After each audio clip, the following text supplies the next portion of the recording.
নমস্কার বন্ধুরা, আশা করি আপনারা সকলেই ভালো আছেন। আমিও ভালো আছি। আজ সকালবেলা সকাল সকাল ঘুম থেকে উঠে পড়ে কিছুটা সব কাজ বাজ গুছানো হয়ে গেছে, রান্নাও হয়ে গেছে। আজকে একটু পার্লারে যাওয়া হবে। আর আজকে মহাপঞ্চমী, পঞ্চমী উপলক্ষে আপনাদের সবাইকে শুভকামনা ও ভালোবাসা রইল। আর মা আর আমি এক্ষুনি বার হবো বলে ওই জন্য সবাইকে বলি খেতে দিয়ে দেই। বেলা হয়েই গেছে। দুপুরের খাওয়া সবাইকে খাওয়া টাওয়া দিয়ে গুছিয়ে গাছিয়ে তারপরে মা আর আমি যাওয়া হবে। মা আর আমি গেলে কি বলুন তো, বাড়ি আবার ফাঁকা, সব কাজ গুছিয়ে রেখে যেতে হয়। ওই জন্যে সব কাজ গুছিয়ে রেখে তারপর বেরোতে হয়। ঘরের কাজ সব হয়ে গিয়েছে, বাবা মানু আর এরা সবাই বাড়ি থাকবে। আর আমি আর মা যাব। রান্না বান্না করে খাইয়ে ধুইয়ে তারপরে যেতে হবে। মা আর আমার খাওয়াটা এখনো হয়নি। মা খাচ্ছে আর আমার ভাত বাড়া আছে। আমি বলি আমি রেডি হয়ে নেই, তারপরে আমি খাবো। মা বলছে তা ঠিক আছে, তুমি তার না কিছুটা থালা বাসন কলে পড়েছিল সেগুলো বলি মাজা ঘষা করে মেজে ধুয়ে তারপরে গিয়ে জামা কাপড় পরে খেয়ে আর চলে যাব। কলের তলায় রেখে ওই থালাগুলো বাড়ি এসে আবার মাজবো। সকালবেলা কাজ বাজ করে গুছিয়ে নিয়েছি। এক জায়গায় যাব করা হয়, কিন্তু বার হওয়া হচ্ছে না। আর আমার না গলাটা ব্যথা হয়েছে, ওই জন্য কথাটা না একটু হচ্ছে। আপনারা একটু মানিয়ে গুছিয়ে নেবেন, কিছু মনে করবেন না। সকালবেলা ঘুম থেকে উঠে থেকেই গলাটা খুব ব্যথা। গলার এত ব্যথা যে কথাই বলতে পারছি না। অতিরিক্ত ব্যথা হয়েছে, যেন গলাটা ব্যথা, ওষুধ খেতে হবে, না হলে হবে না। মা বলছে যাচ্ছি যেখানে একেবারে ডাক্তারও দেখিয়ে ওষুধ নিয়ে নেব। আমি বলছি তাহলে ঠিক আছে। গলা ব্যথার টানে না যেন মনে হয় জ্বর পানা লাগছে, ভালো লাগছে না। তার মধ্যে আবার শ্যাম্পু করে নিয়েছি একটু, ঠান্ডা তো লাগবেই। আর আমার না একটু গলা ব্যথা হয়, ঠান্ডা লেগে যায় হট করে একটুতেই। আর এই ওয়েদারটা এমনই হয়েছে, শীত ঠান্ডা ঠান্ডা পড়ছে, ঠান্ডা ঠান্ডা ওয়েদার, ওই জন্যে গলাটাও ব্যথা ব্যথা। কাজ বাজগুলো গুছিয়ে নিয়ে ভাবছি এবার মাকে বলবো যে মা হচ্ছে সকালবেলা একবার নুন গালগিল করেছি, তবু হয়নি। ওষুধ না খেলে হবে না, গলাটা খুবই ব্যথা হয়েছে। থালা বাসনগুলো এবার ধুয়ে নিলাম, জায়গাটা ধুয়ে পরিষ্কার করে নিয়েছি।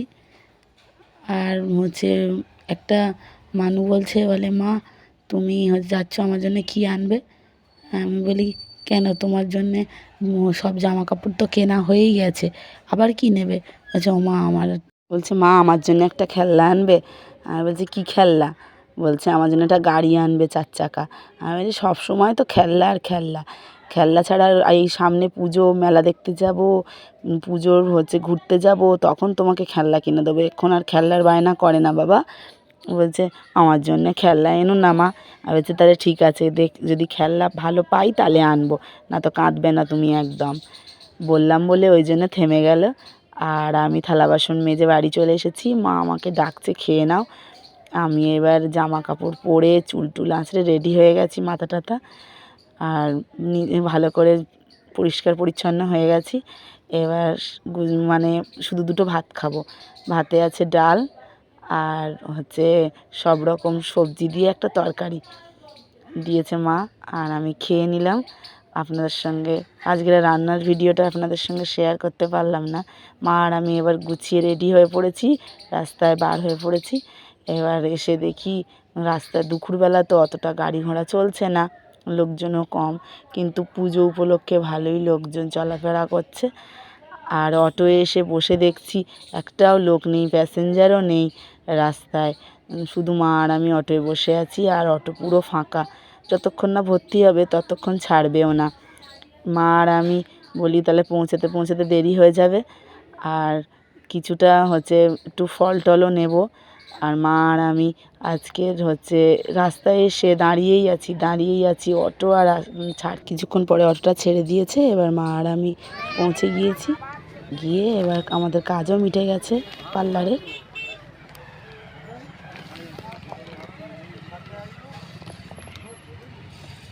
আর কি নেবে? আনারস 80 টাকা। পেয়ারা না খাবে? পেয়ারা ওরা না, কাঁচা কাঁচা কাঁচা কাঁচা। স্থল পেয়ারা কিলো 50, স্থল পেয়ারা কিলো আমি বেঁচে 50, স্থল পেয়ারা কিলো 50।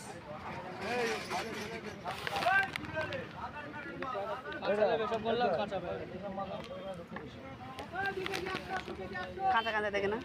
স্থল 80 পেয়ারা কিলো 50, স্থল 80 পেয়ারা কিলো 50। চলো 80 পেয়ারা 50 60, চলো 80 পেয়ারা 50 60।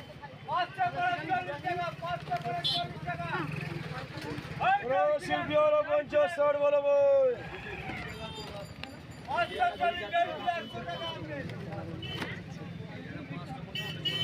কিলো 50, স্থল পেয়ারা কিলো 50।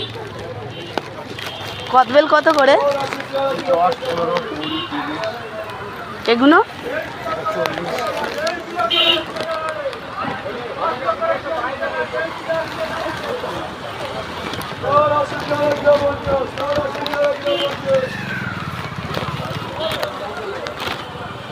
এবার পচা হবে না তো? শীতটা পড়লে বেল নষ্ট হয় মা। এ একটা নেব, দেখি দাও ওটা দেখি। 30 20 15 10 এর খুব সাদা হলে ভালো হয়, কালো কালো না হলে। বিট নুন দিয়ে দাও। এটা 30 টাকা পিস। এটা 20 টাকা। একটা প্লাস্টিক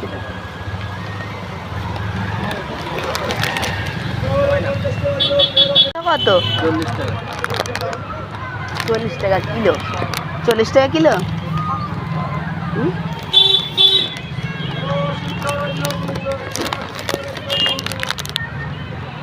নরম নরম পানা। বাঁচো না, তুমি আমার হাতে দাও। প্লাস্টিকটা আনা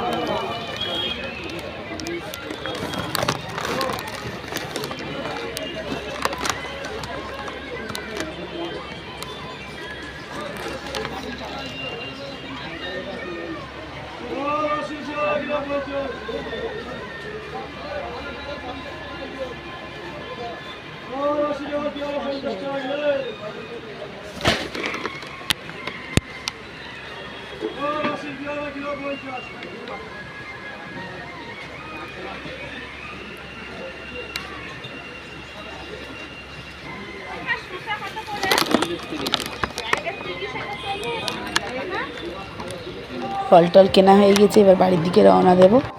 বাড়ির রাস্তায় নেবে দেখি, দেখেন পুকুরে কি সুন্দর শাপলা ফুল ফুটেছে, আর জল বৃষ্টি পড়ছে একটু একটু করে, আর বৃষ্টি হচ্ছে, আর ফুলগুলো দেখেন কেমন ফুটে আছে, খুব সুন্দর লাগছে দেখতে। সারি সারি একই রকমভাবে সুন্দরভাবে ফুটে আছে, দেখতেও সুন্দর লাগছে। এদিকে বৃষ্টি হচ্ছে, আবার রৌদ্র হচ্ছে, আবার বৃষ্টি হচ্ছে, আর দেখতেও খুব সুন্দর লাগছে। এবার ছাতি মাথায় দিয়ে আপনাদের সঙ্গে বলি কিছু কথা বলবো। মা আর আমি বাড়ির রাস্তায় নেবে রাস্তা থেকে হাঁটতে হাঁটতে এবারে যাচ্ছি, আর বৃষ্টি পড়ছে ওদিকে, আর চারিদিকটা দেখেন কিরম সবুজ, পুরো সুন্দর ধান ক্ষেত, ভাল লাগছে। আর আমি পার্লার থেকে ভুরুটা তুলে সেভ করেছি, আর চুলটা আমি মানে কাটিনি, হালকা একটু মানে ছিটে নিয়েছি, বেশি কাটিনি। ভাবছিলাম যে স্টেপ কাটবো, কিন্তু মা বলছে না, দেখতে অতটা ভালো লাগবে না, কাটতে হবে না, চুল লম্বা লম্বা দেখতে ভালো লাগে বৌঝিদের। ঠিক আছে থাক বলে ওই জন্য আর চুলটা আর বেশি কাটিনি। আর পুজোয় তো সাজতে গুজতে হবে, আপনারাও সাজবেন, ঘুরবেন, আনন্দ করবেন, খাওয়া দাওয়া আনন্দ, এসবই তো পুজো মানেই সবার আনন্দ। আর পুজো এসে গেছে, দেখেন চারিদিকটা কি সুন্দর লাগছে না? মা বলছে আসো, যে যাচ্ছি। বৃষ্টি তখন পড়ছিল না, রোদ্দুর হচ্ছিল, আর পুজোর একটা আনন্দ লাগছে যে সাজবো গুজবো, ঘুরতে যাব, বেড়াতে যাব, কোথায় ঠাকুর দেখতে যাব, এইসব একটা মনের মধ্যে যেন একটা আনন্দ আনন্দ ভাব লাগছে, ভালোও লাগছে নিজেকেও যে সেই গেল পুজো। বছরেই একবার করে পুজোটা আনন্দই আলাদা, হেবি মজা লাগছে। আর আপনাদের যদি ভিডিওটা ভালো লেগে থাকে অবশ্যই একটা লাইক দেবেন, সাবস্ক্রাইব করবেন, শেয়ার করবেন।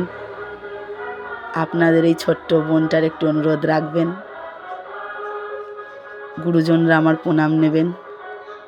সবাই সুস্থ থাকবেন, ভালো থাকবেন। বাড়ির দিকে এবার রওনা দিচ্ছি, আর আপনাদের সঙ্গে কিছু কথা বলছি। হাঁটতে হাঁটতে যাচ্ছি, আর চারিদিকে মাইক বাজছে, আর মনটা যেন আরও দেখবেন মাইক বাজলে যেন মনে হয় পুজো এসেই গেছে, আর মনের মধ্যে যেন একটা অন্যরকম হয়। সবারই আনন্দ, বাচ্চা থেকে বড় সবারই খুবই আনন্দ হয়। আর এইটা ধান ক্ষেতটা দেখেন, এটা আমাদের ক্ষেত। একদিকে ধান হয়েছে আর একদিকে এখনও সেইভাবে ধানটা হয়ে ওঠেনি। আর মাঠটা দেখেন সবুজ লাগছে ক্ষেত। বাড়ি চলে এসেছি, পৌঁছে গিয়ে বেশি কিছু ফল নেইনি, একটা কদবেল নেই, দুটো কদবেল নেই। একটা কদবেল যদি পচা হয়, একবার এনেছিলাম দুধ ওখান থেকেই, একটা কদবেল পচা হয়েছিল, ওই জন্য না দুধ থেকে আনলে গায়ে লাগে, বলি একটাই থাক। আর আমি তো একাই খাবো, আর কেউ খেতে চায় না। আজকে ভিডিওটা তাহলে এই পর্যন্তই।